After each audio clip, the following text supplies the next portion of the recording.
Hello viewers, my name is Kashke Dwivedi. Today I am going to start the pectoralis minor muscle in the continuation of the muscles of the pectoral region playlist. I had already explained that in the muscles of the pectoral region I will cover four major or chief or the broad muscle of the pectoral region, that are pectoralis major, pectoralis minor, subclavius and the serratus anterior. I have already published my lecture on the platysma muscle and the pectoralis major muscle along with its clinical, and in my previous video on the pectoralis major muscle I had explained that among the 9 muscles that actually crosses or passes through the shoulder joint, I categorize those muscles into two categories. One is the scapular muscle and other one is the axial muscle, and in axial muscle we have actually studied the pectoralis major muscle. Just because the pectoralis major muscle is arising or originating from the axial skeleton. Now from this video onwards I am going to start with the muscles that move the pectoral girdle. So we divide the muscles that move the pectoral girdle into the two classes or two categories or two divisions or two groups. So there must be some region or basis of this division. So on the basis of the location of these muscles in the thorax, we divide the muscles that move the pectoral girdle into two categories or two classes, that are anterior thoracic muscle and the posterior thoracic muscle. And in anterior thoracic muscle we actually study three muscles, that are the pectoralis minor, subclavius and the serratus anterior. So till now we have learned that what we are dealing, that muscles of the pectoral region, we are actually dealing the major, chief or the broad muscles of the pectoral region, that are four. Pectoralis major muscle is the axial muscle, while rest three, subclavius, serratus anterior and the pectoralis minor, these three are the anterior thoracic muscles. So now moving on to the muscles that move the pectoral girdle, looking for for their significance. Now moving on to next slide. The main action of the muscles that move the pectoral girdle. Actually pectoral girdle that we study in the human endoskeleton, I will make a separate video of it on demand. Actually pectoral girdle, each half of the pectoral girdle is composed or made up of scapula and the clavicle or the collarbone. So pectoral girdle consists of 4 bones, 2 scapula and the 2 clavicle or the collarbone.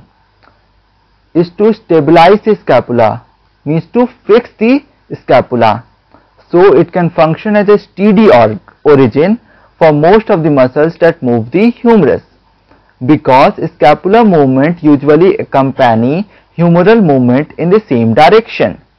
The muscles also move the scapula to increase the range of motion of the humerus.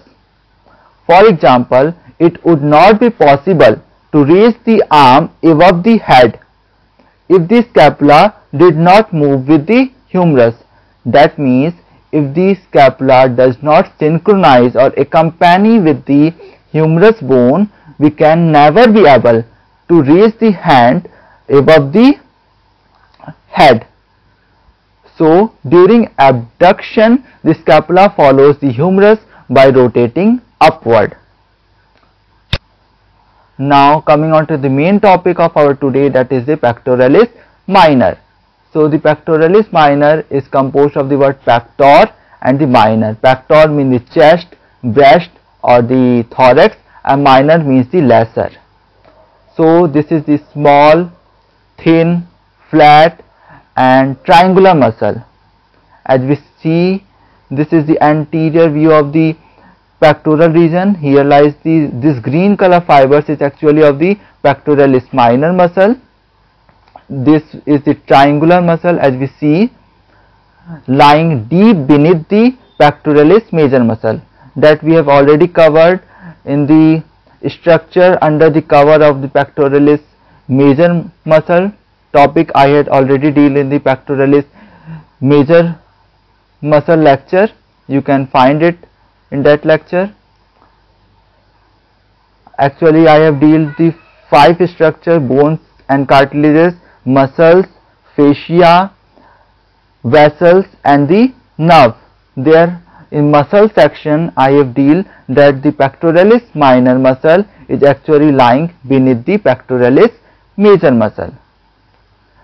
Now the origin is from the 3rd, 4th and 5th ribs near their costal cartilages or the costochondral junction. Actually in the figure, this one will be the first rib, this one second rib, 3rd, 4th and 5th rib. So we can clearly see that from the 3rd rib, 4th rib and from the 5th rib, the fibers of the pectoralis minor muscle is arising or originating. But this is not fixed, it may be variable. So it may be prefixed, so the fibers may arise from the 2nd to 5th rib, or it may be postfixed, that the fibers may arise from 4th to 6th rib. That means the fibers may arise or originate from 2nd through 5th, 3rd through 5th and 2nd through 4th ribs. Now the insertion is by a short thick tendon to the medial aspect or the medial border of the upper surface of the coracoid process of the scapula. Actually posteriorly there lies a scapula bone, and this one will be the coracoid process of the scapula, and we can clearly see that the fibers of the pectoralis minor muscle is inserting into the coracoid process of the scapula bone. Now the action, it depresses point of shoulder. If the scapula is fixed, it elevates the ribs of origin, and several other action or function it performs. Actually it draws the scapula forward with the serratus anterior muscle.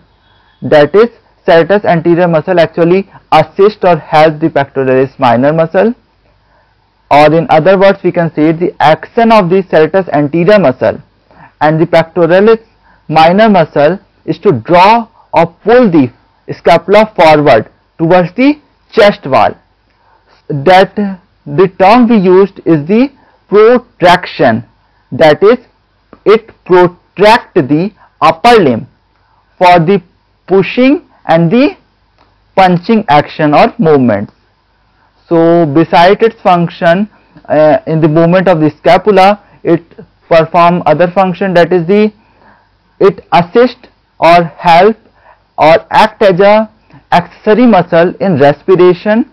Actually the forced inspiration or inhalation, it helps by elevating or rising of the 3rd to 5th rib upward when the scapula is fixed during forced inhalation or forced inspiration during the respiration process.